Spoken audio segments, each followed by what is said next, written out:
Hello and welcome to the Hoopers the Mission podcast. It's your host of the Hoopers the Mission podcast, Ernest, and we are back with another episode of the Hoopers the Mission podcast. A lot happened when I ended the last episode.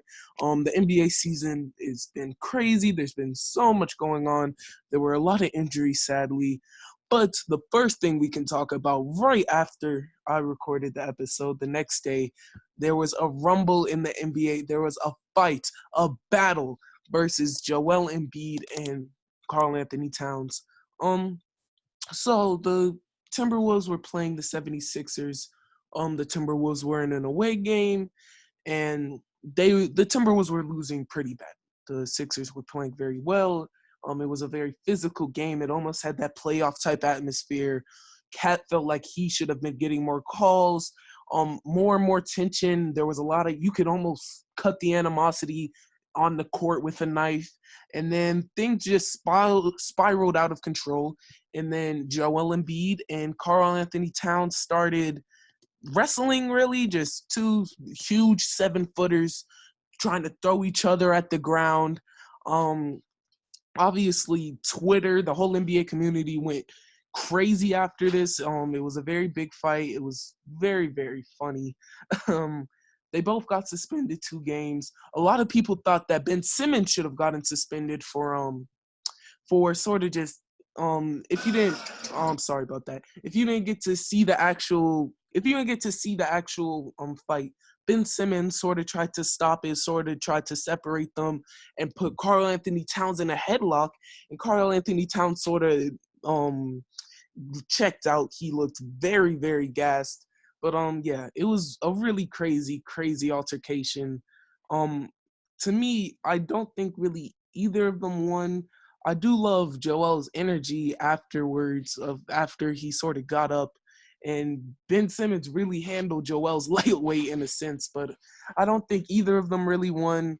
And it might be a sort of like Debbie Downer, boring perspective, but I feel like this sort of just play and behavior is detrimental to both of their teams. They both did get 2-game suspensions, and Philly did beat the Blazers, but still, I feel like you shouldn't be acting like this in this type of situation. You're both grown men, you're both NBA players, and I feel like just fighting on the court it's not setting the best example. You can lose sponsorships, and it's not a good look. It's not a good look at all. But for the most part, I think Joel Embiid did win in a sense, especially since he had the Philly crowd behind him. But another thing that happened right after I recorded the last episode was Stephen Curry. The Warriors were decimated. Obviously, the Warriors had a very, very slow start to their season, and they got hit with another gargantuan injury to them. And Stephen Curry is going to be out for 3 months. Stephen Curry broke his left hand. He got surgery a few days ago, and they are going to be out, and he's not going to be able to play for the next 3 months of basketball. This pretty much unanimously eliminated all of the Warriors' hope for making the playoffs. And even with that, D'Angelo Russell said he had an injury. Obviously, Klay Thompson tore his ACL, and Draymond Green said he had a tear in his left ligament in his finger. But this just is so terrible for the Warriors. And a lot of people have been sort of bringing up the fact, should they blow it up? Should they trade D'Lo for assets? Should they trade Curry? Should they get rid of Draymond? And and as of right now, it's not the best look for them. Their team is just in shambles. Obviously, they went from KD to Jordan Poole being their starters. And I don't think the option of just blowing it up, restarting, is the worst idea. I do think that it is impossible. I think there's absolutely no chance that the Warriors will trade Stephen Curry. If I had to put percentage odds on the Warriors trading Stephen Curry, I would put 0.5%. I think it's extremely unlikely. I just feel like he is going to be really hard to trade, obviously a lot with his injuries, and he is gonna make a team just blow up and decimate all of their assets to get him. But yeah, I highly doubt that they trade Curry. I feel like that they plan to trade D'Lo, even before when they got him. I feel like they've been trying to find the right trade for D'Lo ever since the beginning, ever since they got him in the offseason. And the real reason they got D'Lo is just so they get something for the KD trade. And I do think that they will definitely trade D'Lo by the end of probably around the time of the trade deadline. D'Lo is still a very good scorer. He still would be very valuable to any team. He could definitely take a contender over the top or teams struggling to make the playoffs, put them in playoff contention. I do think a nice fit for D'Lo would definitely be the Magic. The reason I say that is if you have watched the Magic recently, their most apparent and biggest issue is their lack of a closer. Against the Nuggets last night, their defense was absolutely terrific. Their offense got to a strong start. But at the end of the game in the fourth quarter in crunch time, they had nobody who could close the game for them.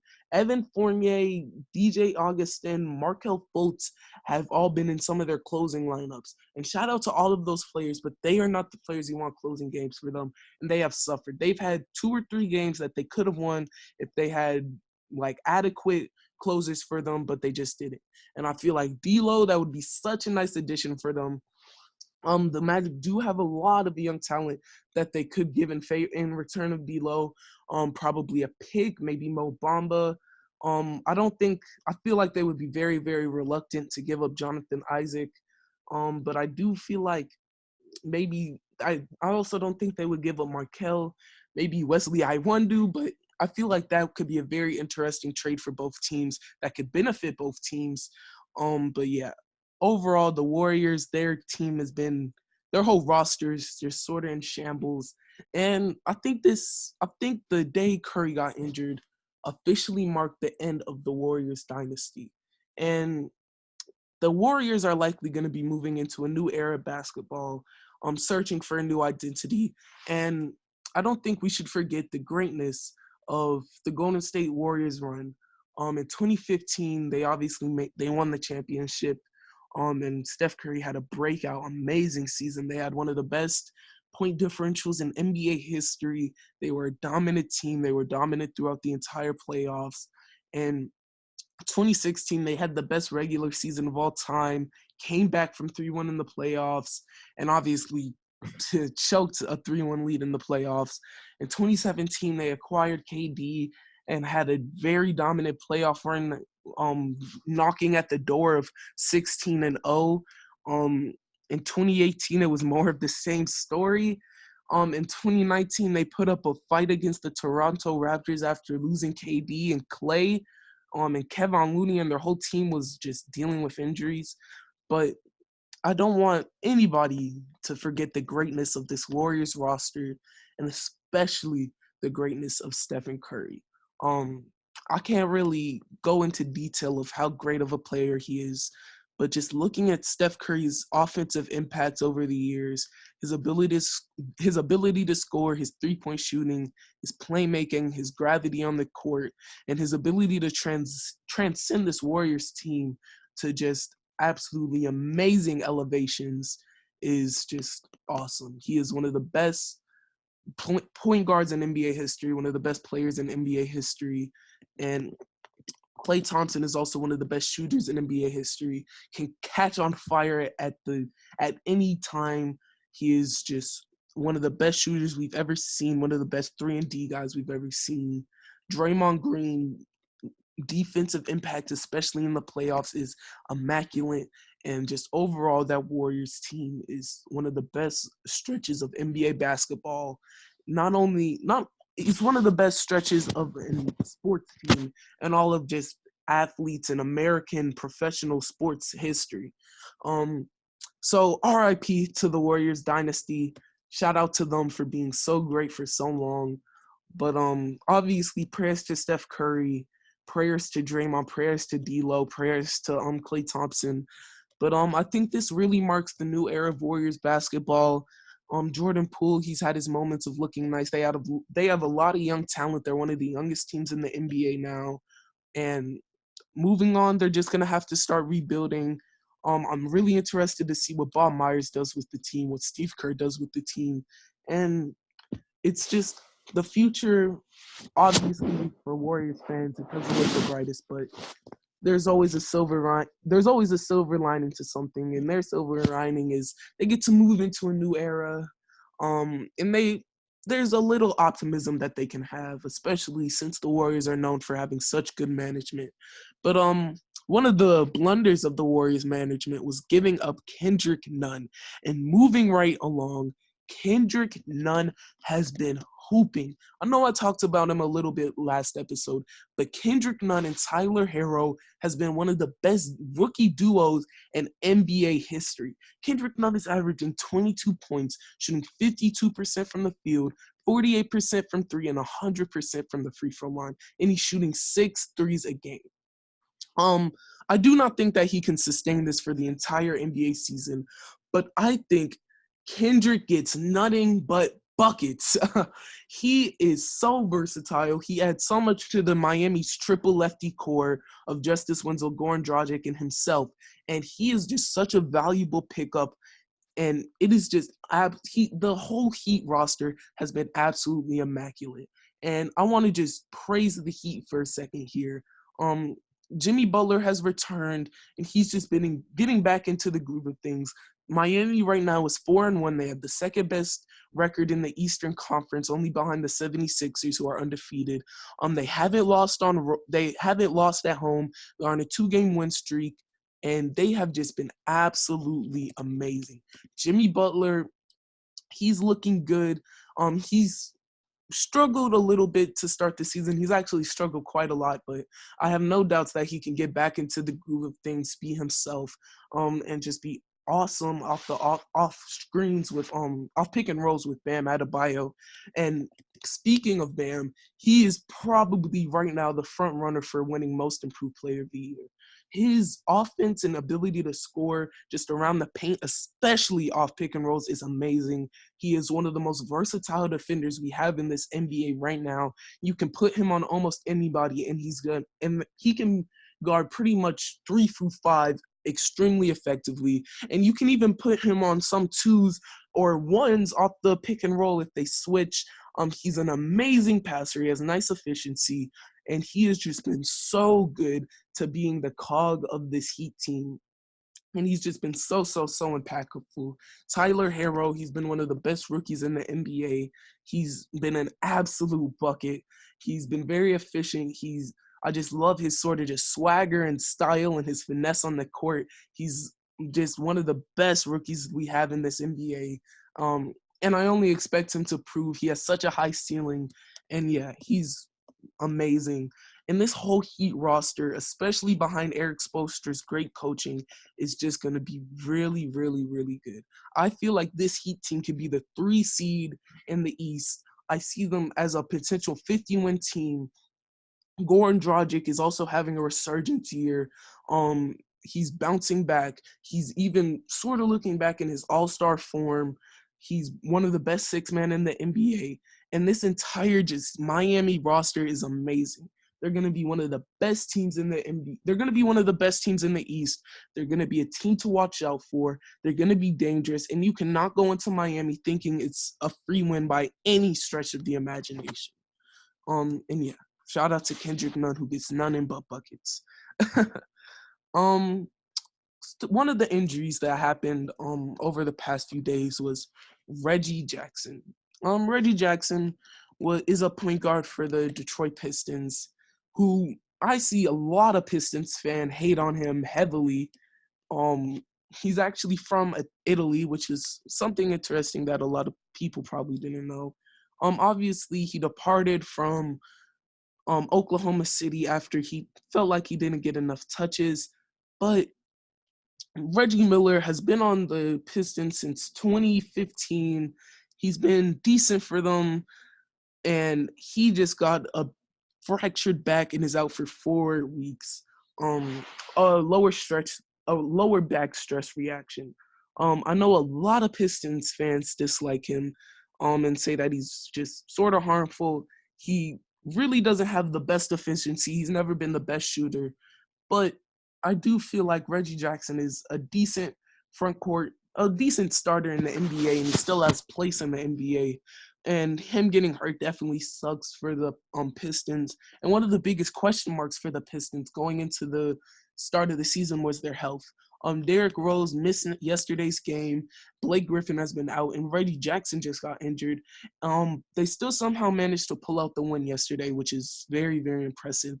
But it's just going to be really scary for this Pistons team because it's very critical for them to sustain their success with them being healthy. If Derrick Rose cannot play at least 60 games, if Blake Griffin can't play 50 games, if Reggie Jackson misses long stretches of time, it's going to be really hard for them to make the playoffs. But saying all of that, Andre Drummond has been absolutely amazing. Andre Drummond has been pushing an argument for making an all-NBA center team. He's averaging nearly 20 and 20. His efficiency has been great. He's looking better in the paint. His defense is nice. And he's an improved free throw shooter, which used to be one of his biggest problems. He's shooting 64% from the free throw line. He's getting there 6 times a game, and he has just been absolutely terrific. Shout out to Andre Drummond. As of today, he is definitely an all-star and probably an all-NBA type level center. And I'm so happy to see him have such a big bounce back year. There was a lot of doubts on him, but he has just been really, really good. He is still the best rebounder in the NBA by a pretty far margin. And yeah, just shout out to Andre Drummond. But with centers that have started off really well, there have been centers who have started off really, really cold. And that center I want to talk about is Nikola Jokic. Jokic he hasn't had the worst start to the season, but he also hasn't had the best, especially for what I expected from him. I expected Jokic to be an MVP candidate, to be leading the Nuggets to one of the best seeds in the West, and I still think that's very possible. It's only a few games into the regular season, and making big overreactions to these players is just exaggerating. I still think Jokic can have a very, very good season, and he's also had a pretty solid season as of today. His playmaking has still been terrific. He's still been creating shots. He's still an amazing passer. He's still making a lot of shots for the Nuggets. But what I really want to see more of is his scoring. His scoring production has just been in an absolute worst. He's averaging 16 points.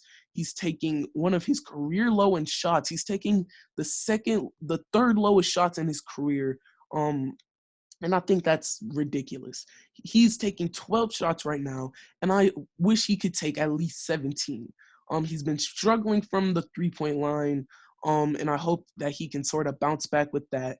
But yeah, Jokic really just needs to – I wish he was just more aggressive, because his bully ball and his ability to get into the paint is so, so deadly, and he can score on most centers and most bigs in this NBA.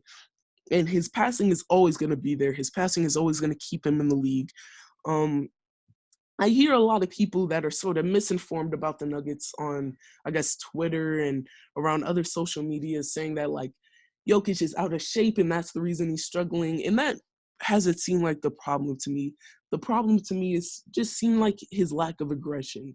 The Nuggets are one of the most pick and roll heavy teams in the entire NBA, pretty much running it every single play. And I've seen Jamal Murray not give the ball to Jokic off the pick and roll a lot.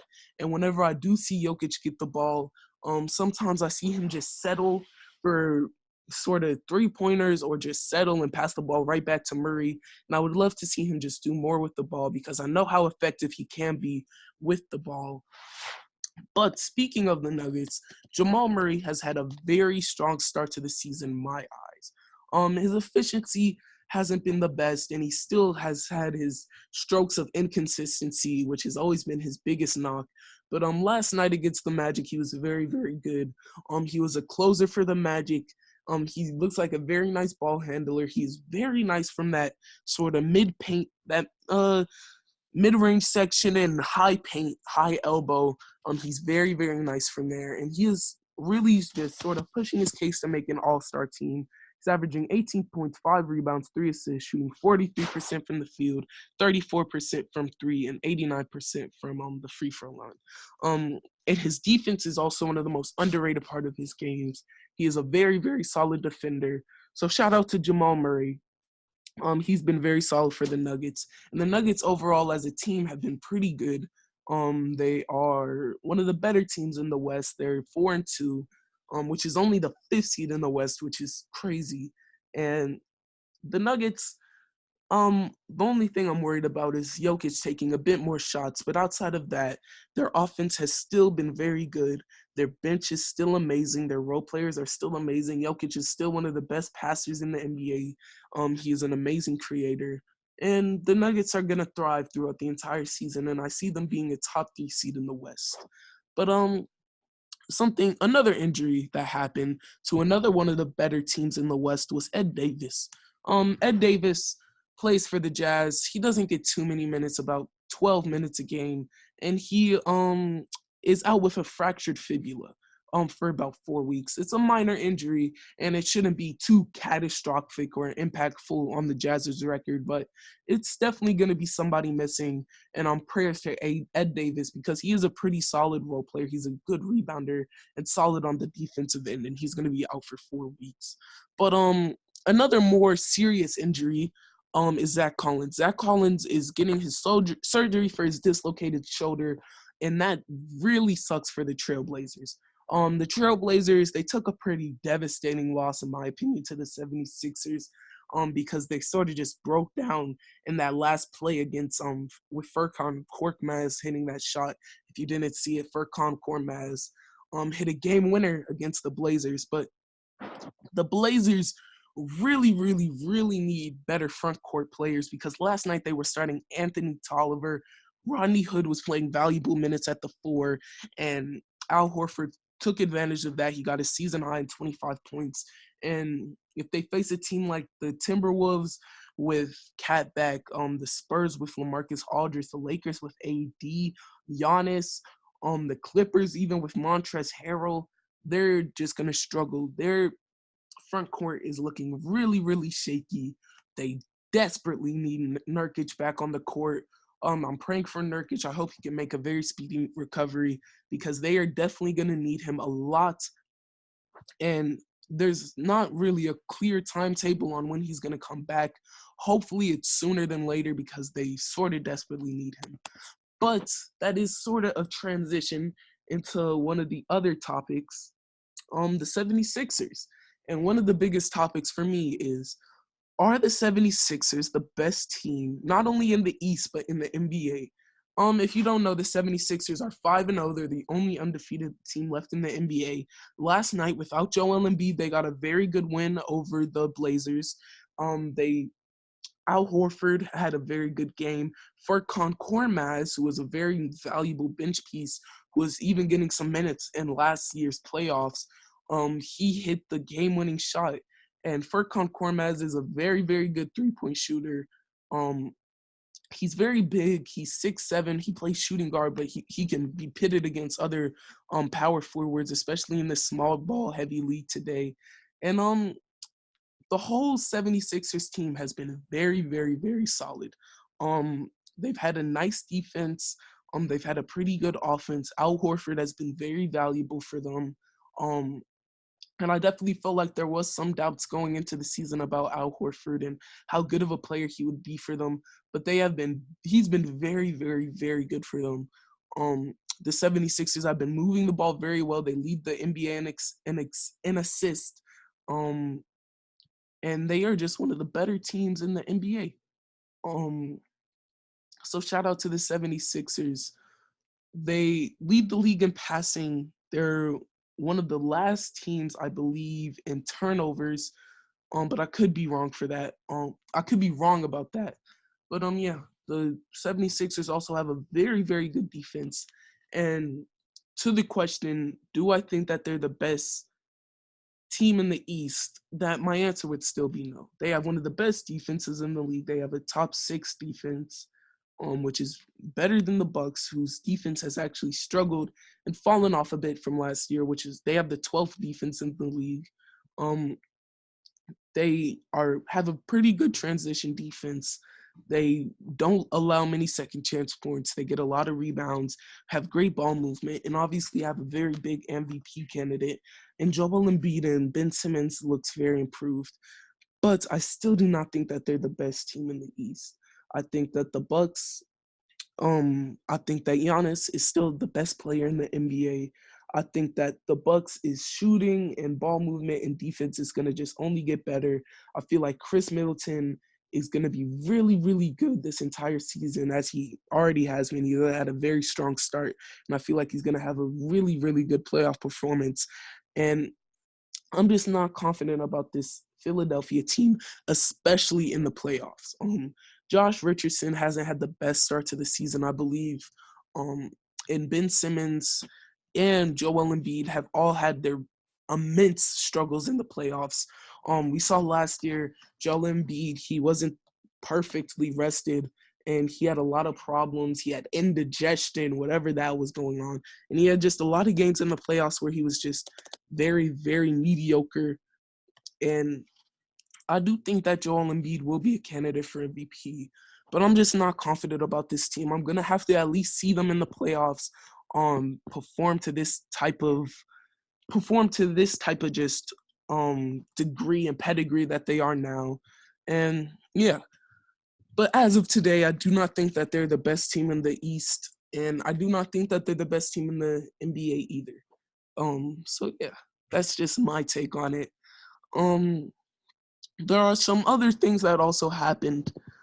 One of the discussions I wanted to talk about is who is the MVP and sort of just my own MVP ladder as of today. Um, when I made this, I wanted to consider just impact to this team's winning, how good they are on both sides, how impactful they are to this team, how good their team is so far. Is their team exceeding expectations? Is there a storyline for them? Just a lot of stuff that should matter in choosing the MVP. Um, One of my top recipients so far for the MVP would have to be Damian Lillard. Damian Lillard can't be one on my list just because right now the Blazers are 10-10. They're 3-3. They're out of the playoffs. Um, which I'm pretty confident will change. But Damian Lillard has had an absolutely ridiculous season. He's averaging 30 points, 5 rebounds, 8 assists, shooting 47% from the field, 40% from three, and 88% from the free throw line. He's averaging 30 points and pushing 50, 40, 90 numbers. These are numbers that are in the same realm of Steph Curry in 2016. If Damian Lillard can keep this up for the whole season, he will without a doubt get some first place MVP votes. He's been very good in fourth quarters. He's just been very, very good. He had a pass to Anthony Simmons last night. He did get caught way too hard in that screen last night, and Anthony Toller wasn't really on the same page, so they gave up to that shot to Furkan Korkmaz. But Dame has been absolutely amazing. The Portland is a very guard-heavy team and rely a lot on their two guards. And TJ, efficiency-wise, hasn't had the best season, but Dame has been absolutely terrific. He's one of the best sharpshooting threats in the NBA. He's been amazing from all cylinders. His defense hasn't even looked that bad. He's been a fantastic playmaker, nice efficiency, and Damian Lillard should be getting MVP considerations for the entire season. Um, and especially since I think the Blazers have good chances of being a top 4, top 5 seed, I definitely feel like Damian Lillard is going to get some MVP votes. One of my next big contenders for MVP is Kyrie Irving. Another reason why Kyrie can't be at the top of the list is the Nets have been just not good to start the season at all. Their defense has been absolutely atrocious, especially on the interior. But Kyrie Irving is averaging 36-7, shooting 45% from the field, 39% from three, 90% from the free throw line. He's one of the best ball handlers and dribblers we have in the NBA. He's having his highest volume of three-point shots, and he's having efficiency on par with his whole career, which is just absolutely ridiculous. He's been dominant from most sectors, and I think Kyrie Irving is one of the few scorers in the NBA who is elite in all three aspects of the offensive end. And what I mean by that, I feel like he's an elite finisher, is an elite three-point shooter, and is also elite from the mid-range areas. I don't think there's many players in the NBA like that. A very, very few handful. Um, He's been terrific, had very nice efficiencies for most places on the court, and he's just been absolutely amazing. But for him to get more MVP looks in my eyes, the Nets definitely need to improve, especially on the defensive end. But hopefully the Nets can catch on. Right now they're 2-4 out of the playoffs. They just sustained a pretty big loss against the Pistons last night.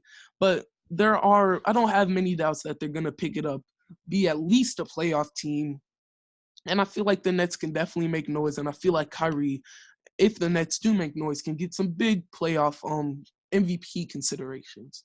Another one of my MVP recipients, I guess on my MVP ladder would be Karl Anthony Towns.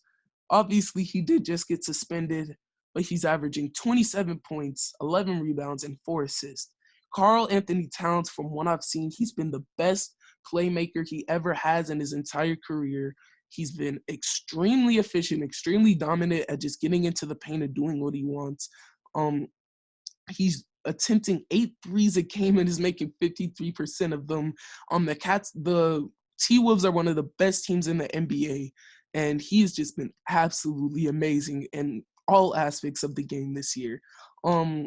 I feel like if the whole Timberwolves roster as a whole overperforms and just exceeds their expectations and do their due diligence, Cat will definitely get a lot of MVP considerations. His defense has improved just immensely from last season. He's looked like a very solid defender out there.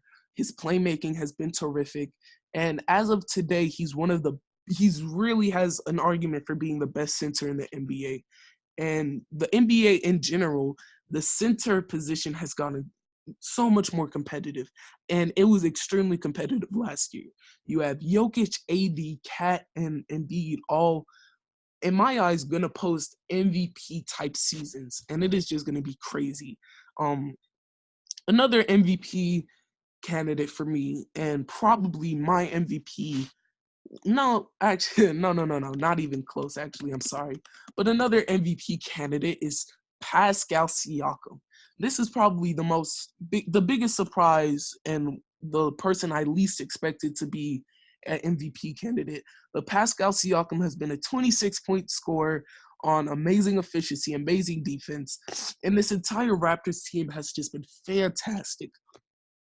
Kyle Lowry has been posting a pretty good season, but the way Pascal Siakam can create his shots at the rim, finish, his signature floater, his spin move, and how just deep his offensive bag is, it's so, so, so nice to watch.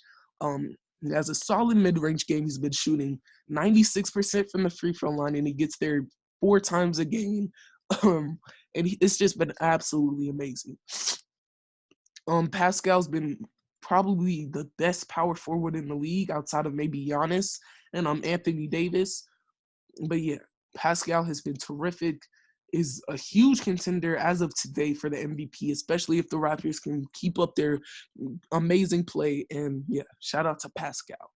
But my 2 biggest contenders, I guess, in my eyes for MVP would be Giannis and Anthony Davis.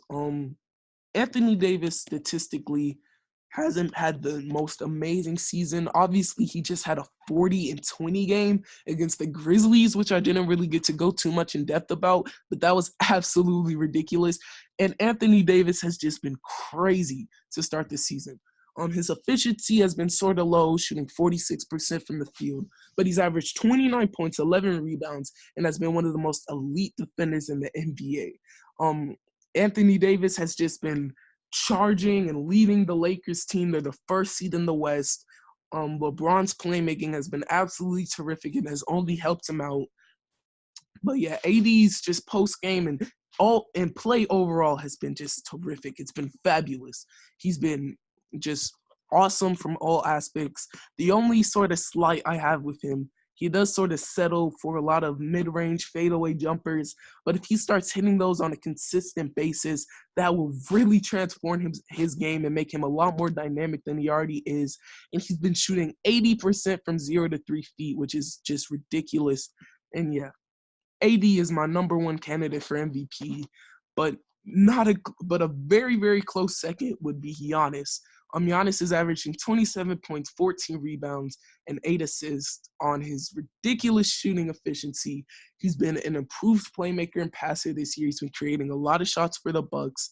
Um, He's obviously an extremely versatile weapon on defense. He's had a huge impact on both sides of the ball, as he always has.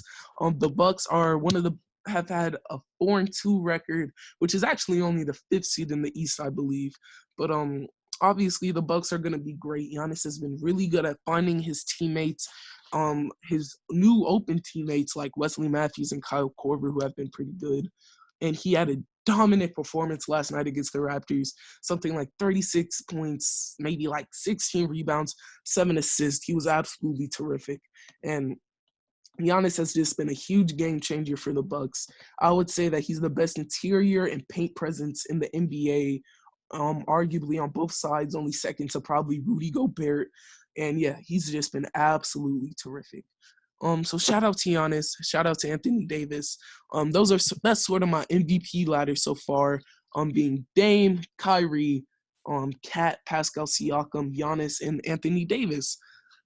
But with that, I just want to end the podcast. The episode isn't as long today. But thank all of you guys for listening so much. I've been hearing a lot of just constructive criticism and feedback, which I absolutely love and appreciate, to add visuals to the podcast and a co-host. I am going to be adding visuals very, very soon, possibly this episode, so you might see visuals on that. And I'm looking for a co-host, probably going to be a good friend of mine. Hopefully I can get him on the podcast soon, but I might not have a co-host in the next few episodes. But again, thank you guys for watching. Thank you for listening to the Hoopers to Mission podcast. It has been your host, Ernest. And thank you and goodbye.